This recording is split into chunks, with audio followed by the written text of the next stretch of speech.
How's your day been? It's been really good, actually. Trying to navigate Teams and guest Blackboard rooms because of Blackboard updates. Because obviously it was my politics at work module because I'm studying politics and IR. So obviously have to try and adapt that. But it's been really good. How about yours? I guess it's been busy for both of us. It's been a busy day for me, so obviously you Yeah. just have to keep going. So yeah. So firstly, what's it like being a disabled student here at UE? Um, Um, I think for me, coming to UE is the best decision I'd ever made.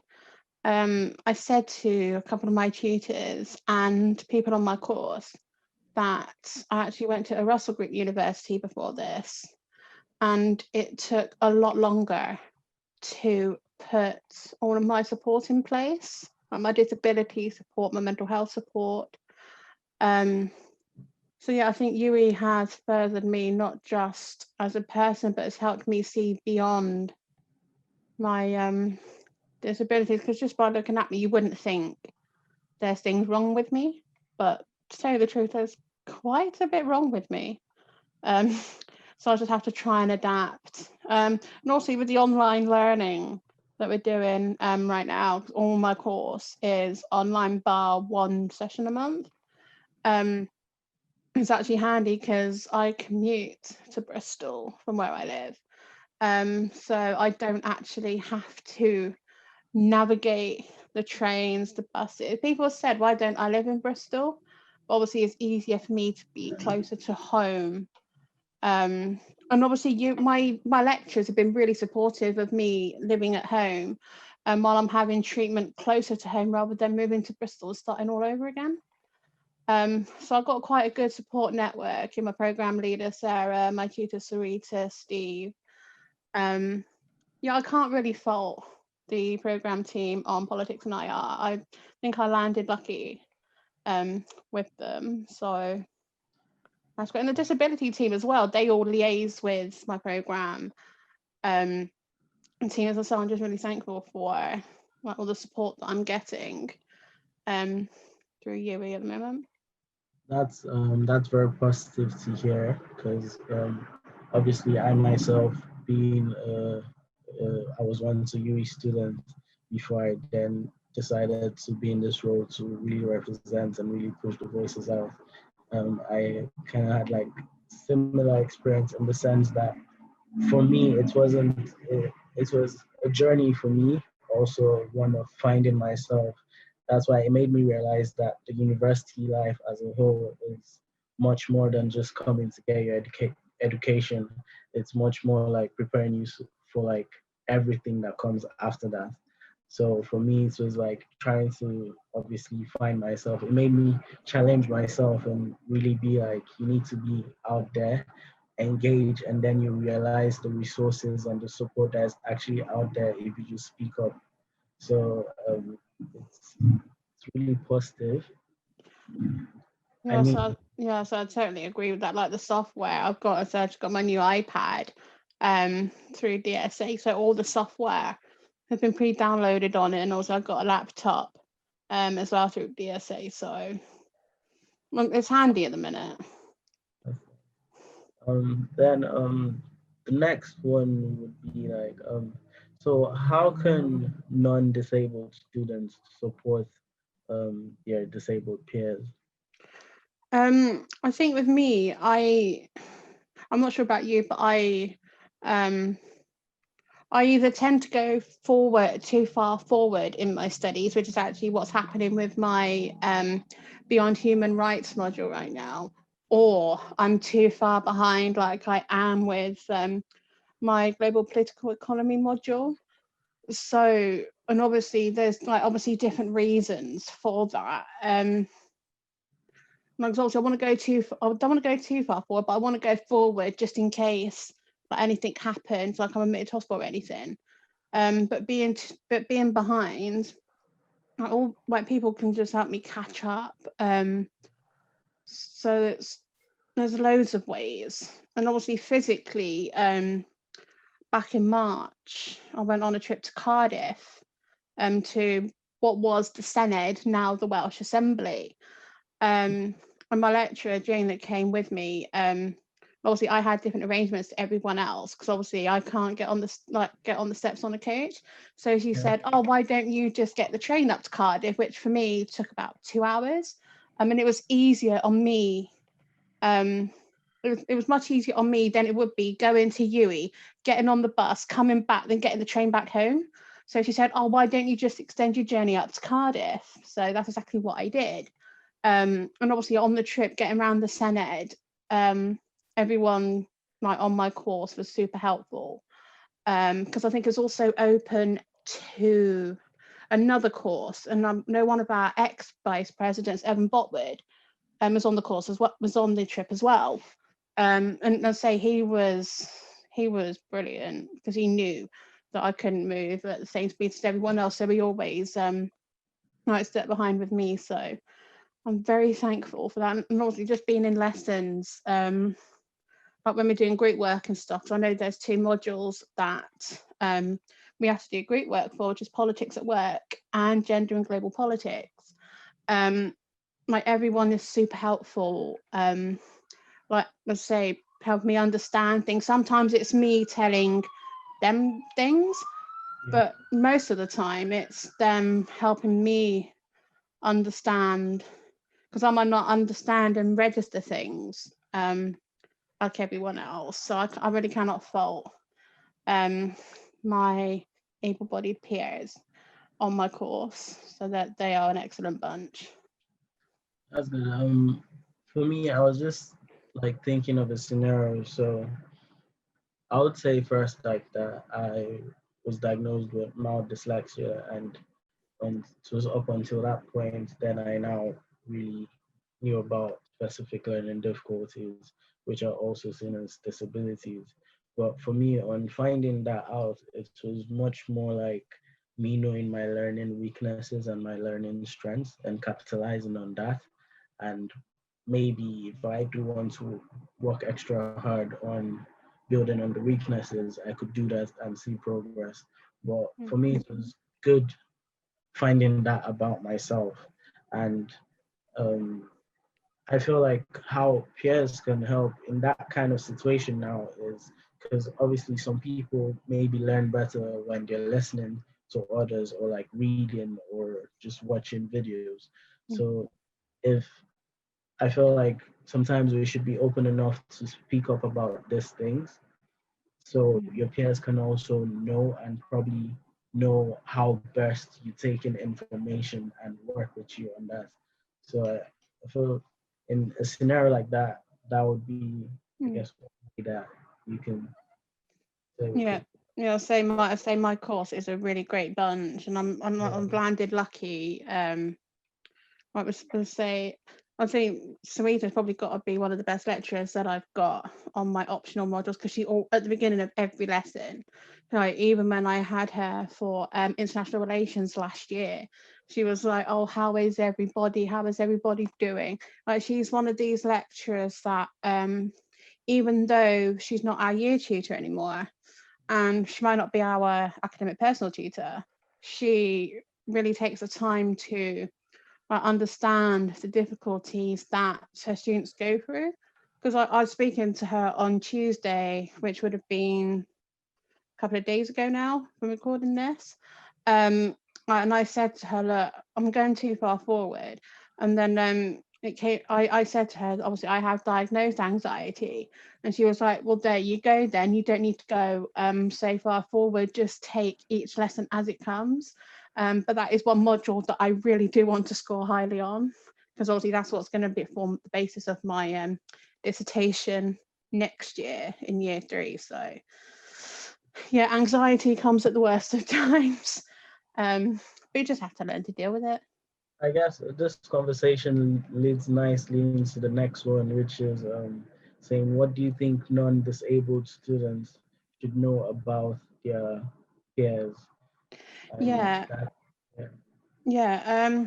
Well, obviously, with me, I have what is known as Chiari malformation. But to me, like to any normal person, I like when I say normally able-bodied, there's nothing. They might think there's nothing wrong with me, but actually, what that means is that my neck is pressing on my spine, and my shoulder blades and the top of my spine is very slowly collapsing.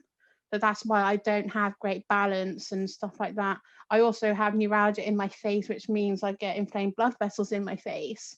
I can't have the operation for it because I'd lose all of my facial features and figment. So I just have to learn to put up with that. I think the most important thing for me, which was even in my election manifesto, is that not all disabilities are physical. So I may struggle to walk every now and again.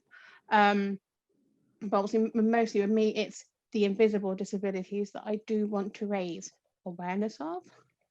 Mm, So on that point, could you just tell us like some of the different types of disabilities that you may know? Yeah, as I say, I've got with me, all mine is musculoskeletal, which means like all my bones are going to pop basically. And obviously, when I'm in a lot of pain, I do wear like a neck and body brace.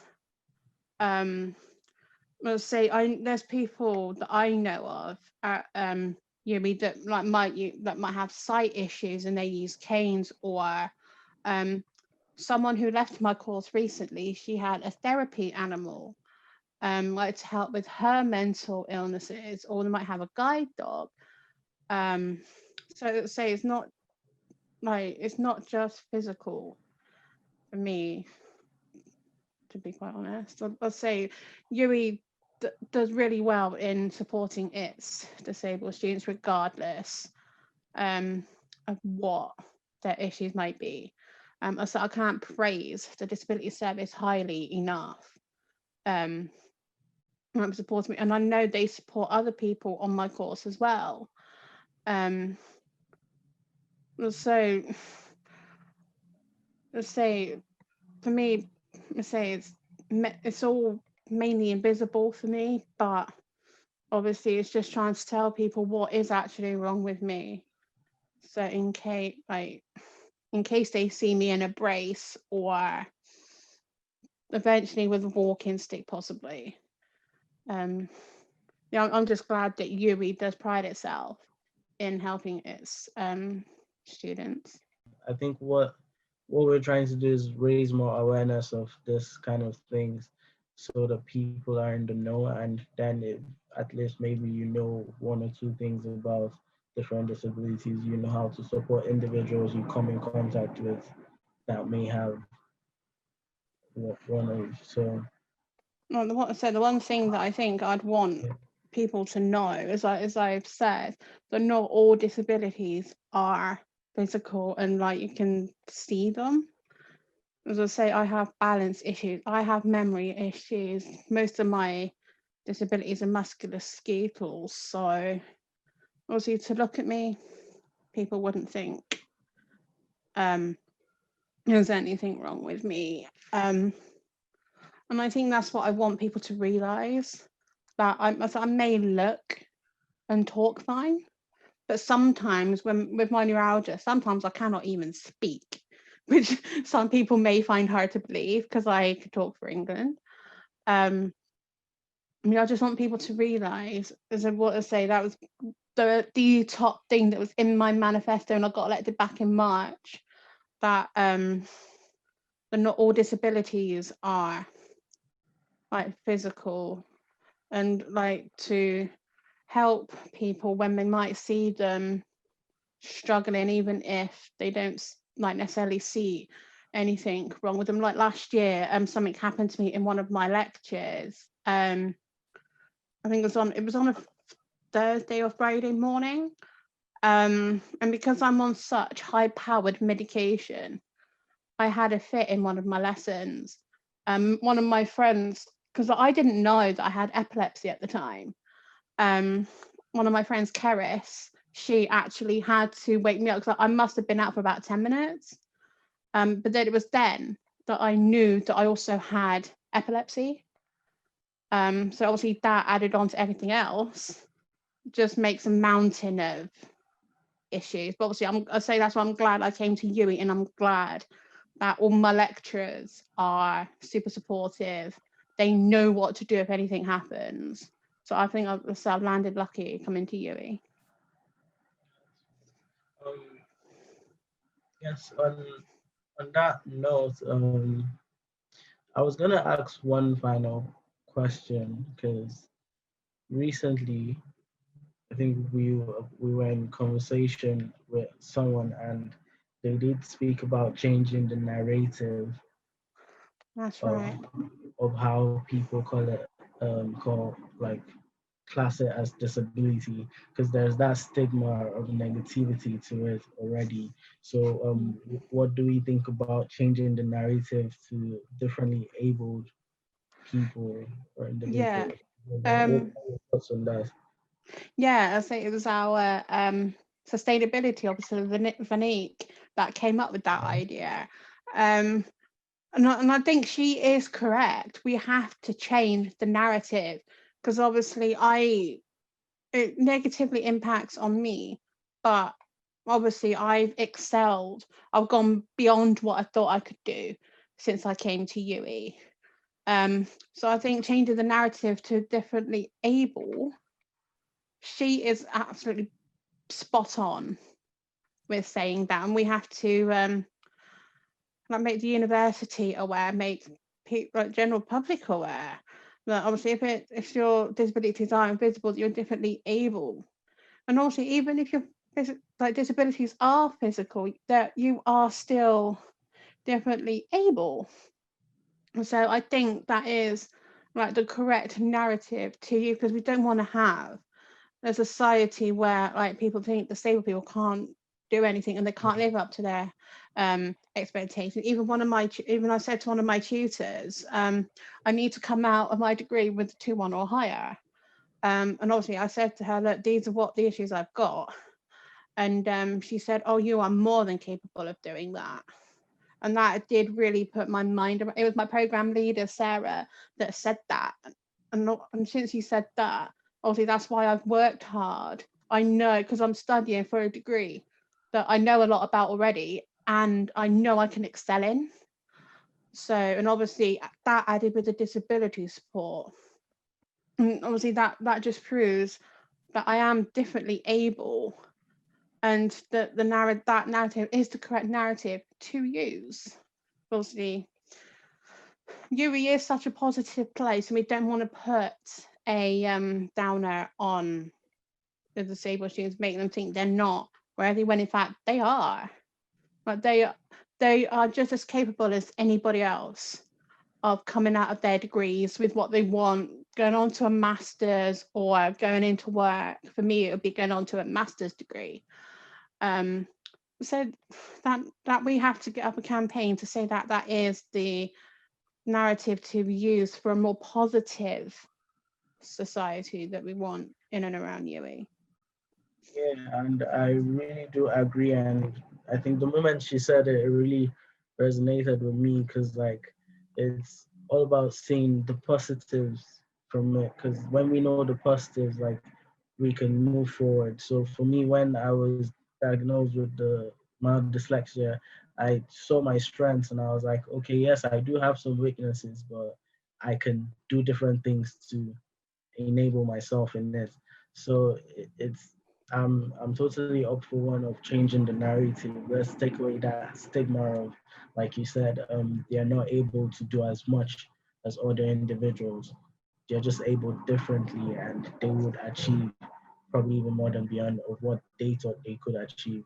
So I'm one for that, and I just feel like in general people should go the extra mile, or like to have more awareness of these things so they can know how to support your society more, support in the community they live in, and if they come in contact with anyone, they know how to relate with them. Like, we're all human beings and there's nothing really different, to be honest.